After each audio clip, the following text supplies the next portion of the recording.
My name is Eliza, and at 34 years old, my life savings, 10 years of relentless disciplined work, amounted to $87,000. To my family, it was a pitifully small sum, a testament to my lack of ambition. To me, it was the foundation.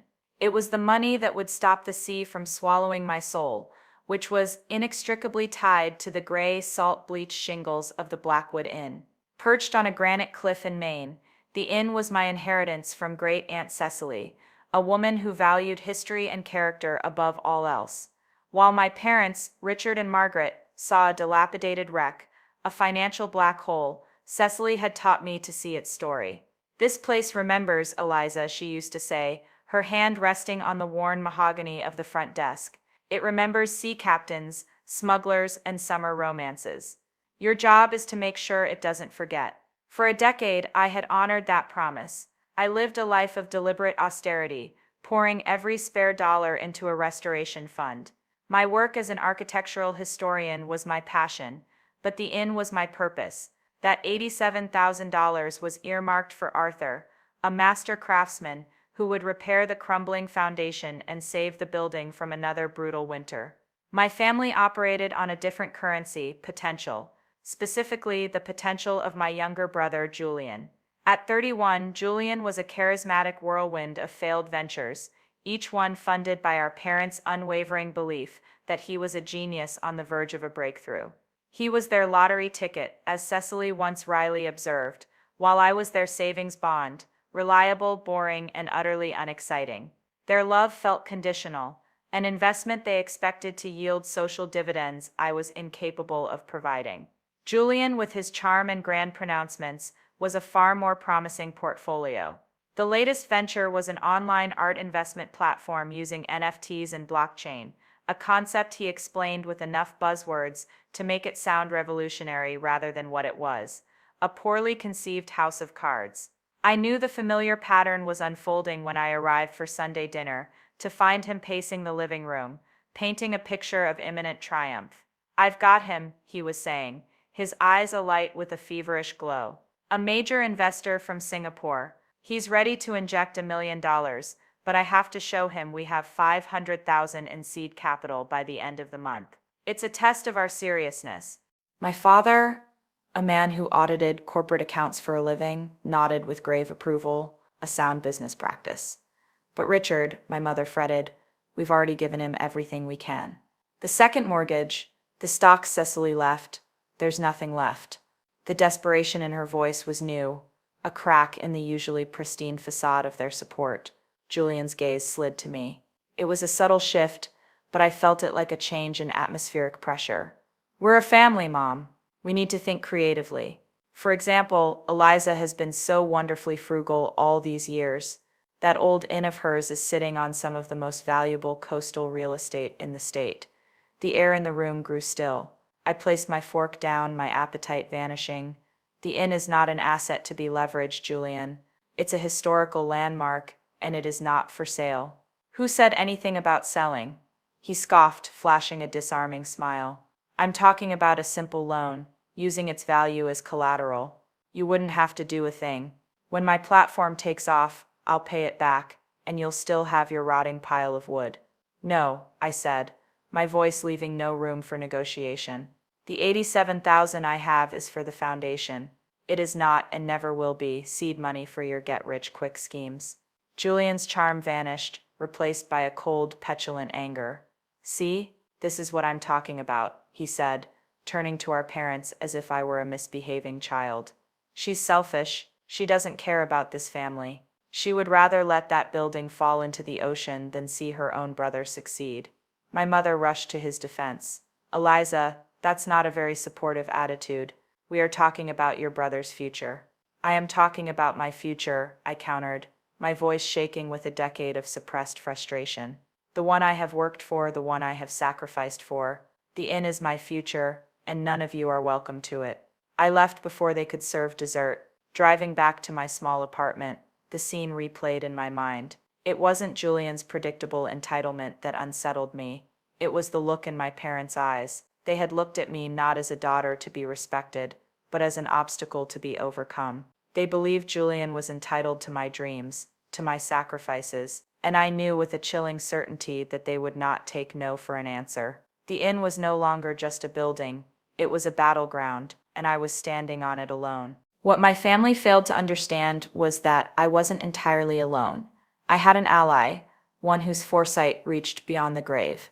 Great Aunt Cecily had been a student of human nature, and she had studied her own relatives with the dispassionate eye of a biologist observing a predictable and often predatory species. Her final years were not just a slow decline, they were a masterclass in strategic planning. A year before she died, she had summoned me to the inn for a meeting with her lawyer, Samuel Croft. Samuel was a relic from another era, a man who wore three-piece suits and spoke in carefully constructed paragraphs. His firm had managed the Blackwood family's legal and financial affairs for a century, and his loyalty was to the family's legacy, not its living members' whims. "Eliza," Cecily had said, her voice as crisp as an autumn leaf, "your parents are well-meaning fools, and your brother is a charming parasite. This is not an insult, it is a diagnosis. After I am gone, they will see your inheritance as a solution to a problem of their own making. We are going to ensure that solution backfires." What they laid out for me that afternoon was a legal fortress, a series of defensive structures so cleverly designed that the aggressor wouldn't even know they were under siege until it was too late. The first line of defense was the deed to the inn. It was encumbered with a dizzying array of historical preservation easements and covenants, registered with every state and federal agency imaginable. "These covenants make the property kryptonite to any developer," Samuel had explained, his fingertips steepled. "Any attempt to demolish or significantly alter the structure would trigger years of litigation and fines. Sterling, or any man of his ilk, would find it far cheaper to build a hotel on the moon." This was the visible defense, the moat and high walls, but the true genius of Cecily's plan was the hidden trapdoor, the inheritance clause. "Your parents," Samuel continued, "are the trustees of the Blackwood Family Trust, a substantial portfolio your great-grandfather established. They manage it, and upon their deaths, it is to be divided between you and Julian. They believe their control is absolute. They are mistaken." He produced a document, a complex addendum to the trust. "The inheritance clause," he said, the corner of his mouth twitching in what I suspected was a smile. "It is a conditional trigger, a legal landmine. It states that should any family member, including the trustees, be found to have committed a fraudulent act against another beneficiary regarding a primary inheritance, in this case you and the inn, a breach of familial duty is triggered." "And what happens in a breach?" I had asked, my heart beginning to pound. It was Cecily who answered, her eyes gleaming with a fierce, protective light. "Upon a proven breach, sole and irrevocable control of the entire Blackwood Family Trust transfers immediately to the wronged beneficiary. Your parents are summarily removed as trustees, and the offending party, Julian, in this hypothetical, is permanently disinherited. It's quite elegant, really. It weaponizes their greed against them. The sheer, cold brilliance of it left me breathless. She had tied the fate of the entire family fortune to the fate of the inn. "Your role in this, Eliza, is crucial," Samuel had warned. "You must be passive. You must let them commit the fraud. They must sign the papers. They must take the money. The act must be complete. The moment you have proof of a finalized fraudulent transaction, you call me, not a moment before." This memory, this secret knowledge, was my armor as I prepared for my 2-month research fellowship in Italy. The opportunity was too important to pass up, but leaving the inn felt like leaving a child in a den of wolves. I followed Cecily's script. I feigned ignorance of my family's desperation. I entrusted a single emergency key to my father, knowing it was like handing a torch to an arsonist. His reassurances were hollow. "Don't you worry, Eliza. We wouldn't dream of touching your precious inn." My mother's farewell was even more chilling in its disingenuousness. "Have a wonderful time, dear. Julian has found some very clever new partners. Everything is going to be just fine." During my weeks in Italy, I lived with a constant, low-grade dread. Every unanswered email, every brief, overly cheerful phone call felt like a confirmation of their treachery. I wasn't just an ocean away. I was a world away from their plotting, which was exactly where Cecily and Samuel needed me to be. I was the perfect alibi for my own vindication. On my last night in Florence, I stood on the Ponte Vecchio, looking at the reflection of the ancient buildings in the dark waters of the Arno. I felt a profound sadness for the family I had, and a deep, abiding gratitude for the one woman who had truly fought for me. She had known that the greatest threat to my future wasn't a crumbling foundation of stone and mortar, but a crumbling foundation of character. She hadn't just left me a building, she had left me a blueprint for survival, and soon I knew it would be time to start building. I landed at Logan Airport on a brilliant September morning, the air crisp with the promise of autumn. My 2 months in Italy had been transformative, filling my notebooks with sketches and my mind with a renewed sense of purpose. For a few precious weeks, I had allowed myself to forget the gnawing anxiety about my family, to believe that perhaps my fears had been unfounded. That fragile hope shattered the moment I saw my mother standing in her perfectly manicured garden. The flicker of pure panic in her eyes before she arranged her face into a welcoming smile was all the confirmation I needed. They greeted me with a suffocating, theatrical warmth that immediately set my teeth on edge. My father looked haggard, the skin around his eyes drawn tight with a stress that wasn't there 2 months ago. Julian, however, was a picture of success. He wore a suit that cost more than my entire research grant and sported a gleaming Rolex on his wrist. He was radiating a smug, triumphant energy. The scene was a carefully constructed performance, and I was the unsuspecting audience. They sat me down in the living room, a cup of tea I didn't want in my hands, and delivered the news as if it were a winning lottery ticket.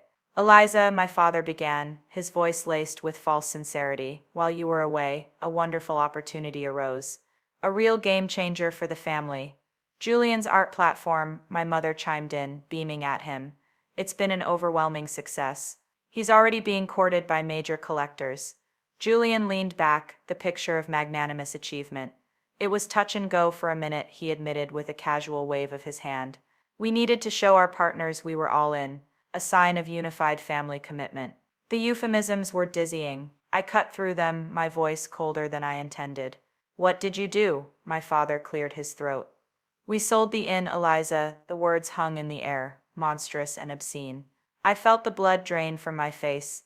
I gripped the arms of the chair, the room tilting slightly as a wave of nausea washed over me. "You sold my inn," I repeated, the words feeling foreign in my mouth. "We sold a liability," Julian corrected me, his tone sharp and dismissive. "It was a money pit, Eliza. I turned it into capital. I created value. That developer, Sterling, he's going to do something useful with that land. And the money has secured our family's future. All of our futures. You should be thanking us." The sheer breathtaking arrogance of it was what struck me most. They hadn't just betrayed me, they were proud of it. They had rewritten their theft as a heroic act of financial stewardship. "You had no right," I whispered, the shock giving way to a slow burning rage. "That property was in my name. How did you even—" "Your mother has such lovely handwriting," Julian said with a smirk, and I saw my mother flinch. "And you were so hard to reach in Italy, we had to act on your behalf. We knew you'd understand once you saw the bigger picture." This was the moment Cecily had prepared me for, the moment I was supposed to break down, to argue, to show my pain. Instead, I did the one thing they never expected. I took a deep, steadying breath and stood up. "I see," I said, my voice eerily calm. "I assume you have the bill of sale?" They were momentarily thrown off balance by my lack of hysterics. My father, relieved, quickly retrieved a folder from his study. "Of course, everything is in order. $250,000. Sterling wired it directly." I took the folder, my hand steady. Inside was a copy of the deed transfer and the bill of sale.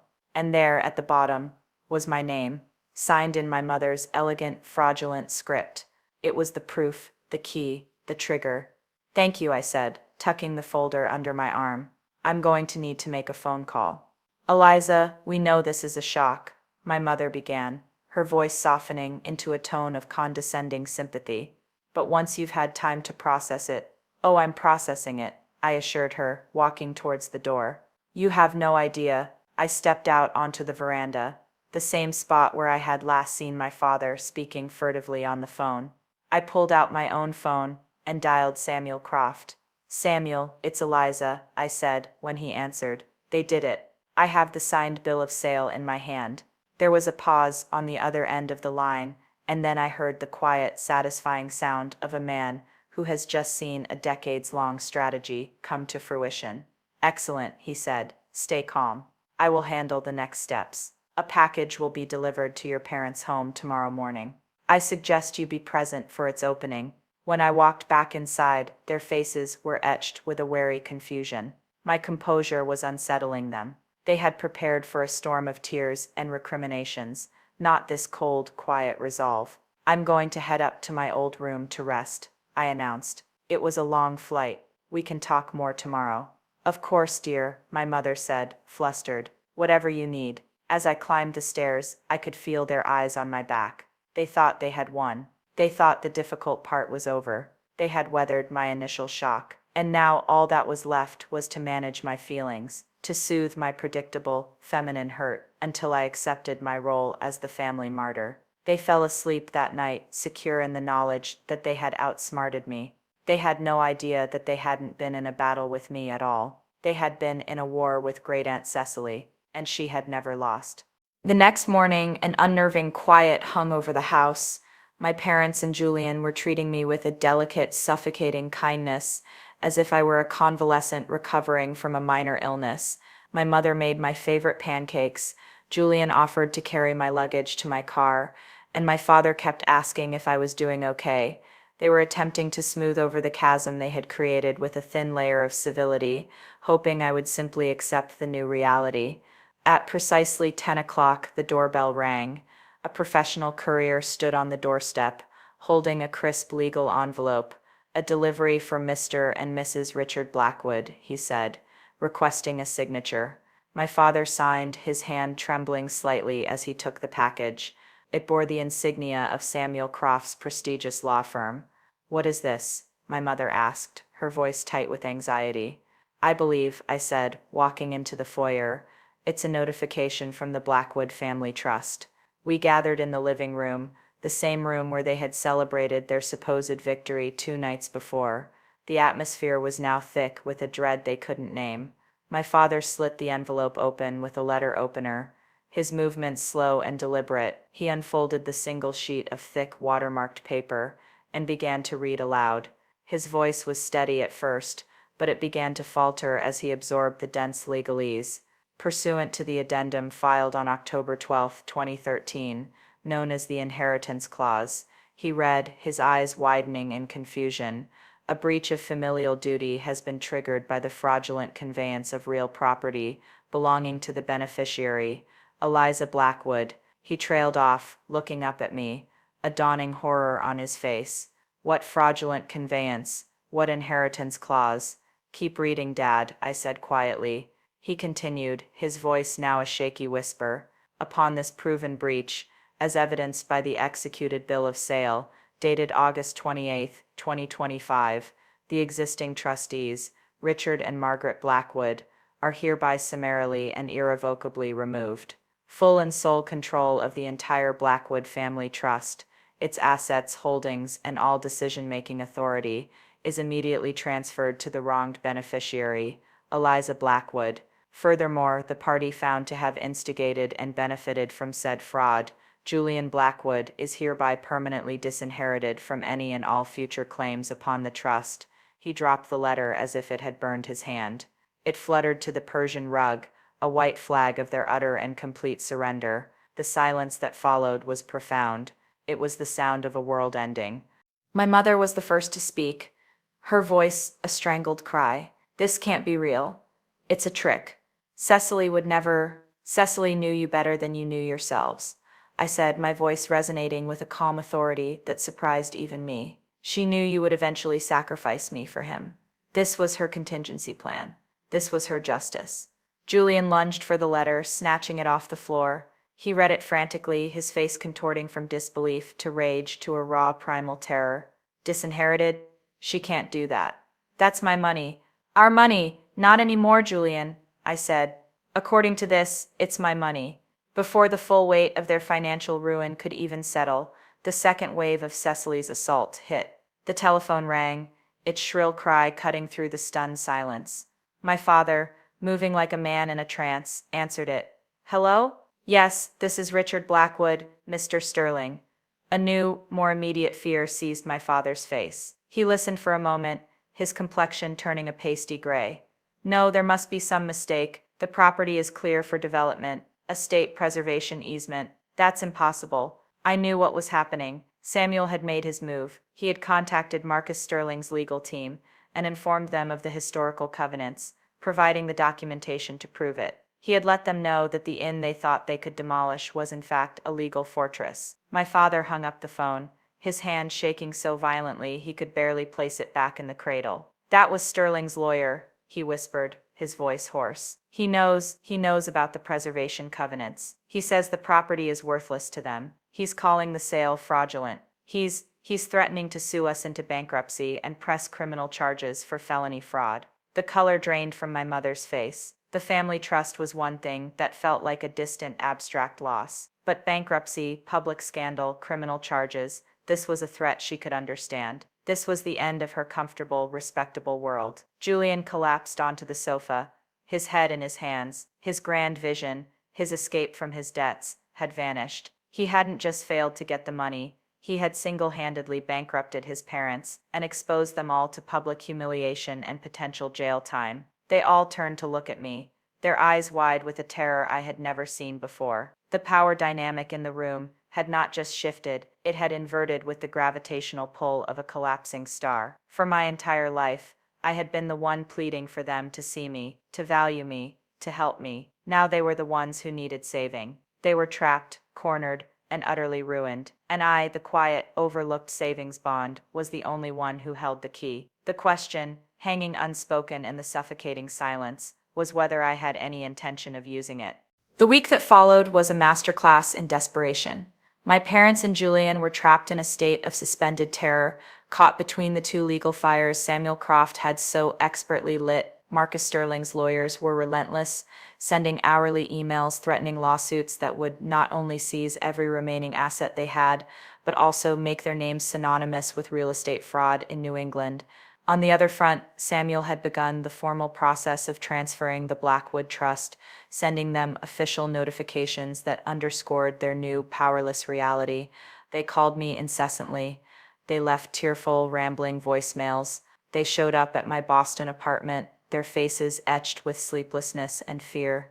My mother, who had never once apologized to me for anything, pleaded through the door, begging me to make it stop. Julian, stripped of his charm and arrogance, was a shell of his former self, a frightened boy facing the first real consequences of his life. I let them stew in their self-made panic for 3 full days. It was a calculated silence, a necessary period for the full weight of their actions to crush the last vestiges of their entitlement. This wasn't just about punishment, it was about deconstruction. Their entire worldview, a world where their desires were paramount and consequences were for other people, had to be dismantled before anything new could be built. Finally, I agreed to a meeting, not at their home, a place of my lifelong subjugation, but on my turf, the dusty, cavernous main hall of the Blackwood Inn. I wanted them to be surrounded by the very legacy they had tried to sell for parts. They arrived looking diminished, their expensive clothes seeming out of place amidst the peeling paint and worn floorboards. I was sitting at a trestle table in the center of the room with Samuel Croft beside me. Before them we had laid out 2 sets of documents. There are 2 paths forward, I began, my voice echoing slightly in the vast, quiet space. Path A is that I do nothing. Samuel ceases all contact with Mr. Sterling, who will then proceed to sue you into personal and financial ruin. The district attorney will likely press criminal charges for fraud. The trust will remain in my control, and Julian will remain disinherited. You will be left with nothing.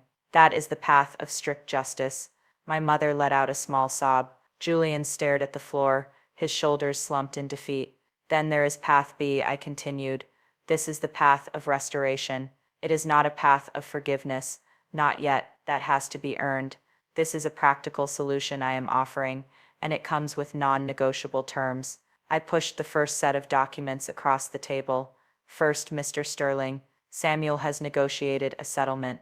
Mr. Sterling will agree to nullify the sale and waive all legal claims against you. in exchange for a full and immediate refund of his $250,000, plus an additional $100,000 for damages and legal fees. $350,000, my father choked out. Eliza, we don't have that. The Blackwood Trust does, I said coolly. I have authorized Samuel to make that payment on your behalf, contingent on your agreement to the rest of my terms. Consider it the last bailout you will ever receive. The relief that washed over their faces was immediate, but I held up a hand. Don't celebrate yet. That money is not a gift. It is a debt, which brings me to my next term. I pushed the second folder forward. This is a repayment and restructuring plan. Julian, you will get a job. A real 9-to-5 job with a paycheck and responsibilities.